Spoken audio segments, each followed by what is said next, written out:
Premier prêtre stigmatisé, Padre Pio de Pietrelcina, né Francesco Forgione, est l'héritier spirituel de saint François d'Assise. Padre Pio, que Dieu a gratifié de charisme particulier, se consacra toute sa vie au salut des âmes.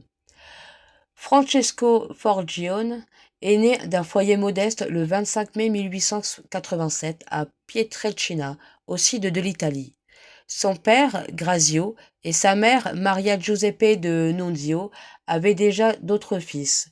Contrairement à une majorité d'enfants de son âge, Francesco éprouva très tôt le désir de consacrer sa vie à Dieu.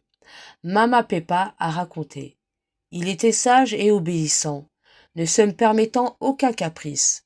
Matin et soir, il allait à l'église prier Jésus et la Vierge Marie.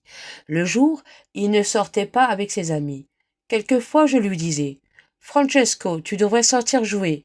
Mais il refusait, disant: je ne veux pas y aller, parce qu'il blasphème. L'abbé Augustin de Saint-Marc-en-Lamy, qui fut l'un des directeurs spirituels de Padre Pio, a écrit dans son journal que le jeune Francesco était connu dès l'âge de 5 ans des expériences mystiques. En effet, les apparitions et les moments d'extase étaient si fréquents chez lui qu'il croyait que les autres enfants en connaissaient aussi. Francesco chérissait le rêve de donner sa vie au Seigneur. Ce grand désir se réalisa quand, le 6 janvier 1903, à l'âge de 16 ans, il fut admis comme clerc dans l'ordre des Capucins. Le 10 août 1910, il fut ordonné prêtre en la cathédrale de Bénévent. Ainsi commença sa vie sacerdotale, mais en raison d'une santé plutôt fragile, il séjourna en divers couvents du sud de l'Italie. Ce n'est qu'à partir du 4 septembre 1916 qu'il fut établi au couvent de San Giovanni Rotondo, dans le Gargano, où il resta hors quelques brefs et rares voyages jusqu'à sa mort le 23 septembre 1968. Tout au long de cette période, Padre Pio commençait sa journée très tôt, s'éveillant à l'aube pour lire le bréviaire, puis il descendait à l'église pour célébrer l'Eucharistie, après laquelle il faisait action de grâce devant le Saint-Sacrement. Ses journées se partageaient entre l'oraison et la confession.